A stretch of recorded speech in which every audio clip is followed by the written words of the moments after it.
বাংলা সিনেমায় জনপ্রিয় নায়ক শাকিব খান আবারও নতুন চমক নিয়ে আসছেন বড় পর্দায়। বহু জল্পনা কল্পনার পর অবশেষে জানা গেছে শাকিব খানের নতুন সিনেমা প্রিন্সের নায়িকা হচ্ছেন ভারতের অভিনেত্রী ইথিকা পাল। এলএমই সার্টিফাইড বিশ্বসেরা কপারে তৈরি ওয়ালটন কেবলস, যা আপনার স্থাপনাকে রাখবে সব সময় নিরাপদ। গত কয়েক মাস ধরেই প্রিন্স সিনেমার নায়িকা নিয়ে নানা গুঞ্জন চলছিল ঢালিউডে। কখনো বলা হচ্ছিল নতুন মুখ, আবার কখনো শোনা যাচ্ছিল দেশের জনপ্রিয় কোনো নায়িকা থাকবেন শাকিবের বিপরীতে।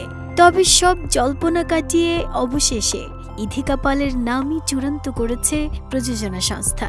এখন শুধু আনুষ্ঠানিক ঘোষণার অপেক্ষায়। প্রিন্স টিমের ঘনিষ্ঠ সূত্র জানিয়েছে, প্রায় ২৮ লাখ ভারতীয় রুপিতে ইথিকার সঙ্গে চুক্তি সম্পন্ন হয়েছে। তার মধ্যে ১৫ লাখ রুপি ইতোমধ্যে পরিশোধ করা হয়েছে। তবে আনুষ্ঠানিক ঘোষণা দিতে কিছুটা সময় নিতে চায় নির্মাতার টিম। নভেম্বরের প্রথম সপ্তাহ থেকেই শুরু হবে সিনেমাটির শুটিং।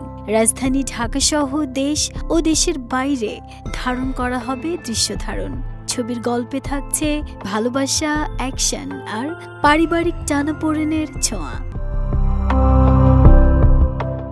ইথিকা পাল কলকাতার জনপ্রিয় ধারাবাহিক রিমলির মাধ্যমে আলোচনায় আসা এই অভিনেত্রী এর আগে শাকিব খানের বিপরীতে প্রিয়তমাতে অনবদ্য অভিনয় করে বাংলাদেশের দর্শকদের কাছে বেশ জনপ্রিয়তা অর্জন করেছেন তিনি। প্রিন্স মুভি নিয়ে ইথিকা জানিয়েছেন, শাকিব খানের সঙ্গে কাজ করা তার জন্য বড় সুযোগ ও চ্যালেঞ্জ দুটোই।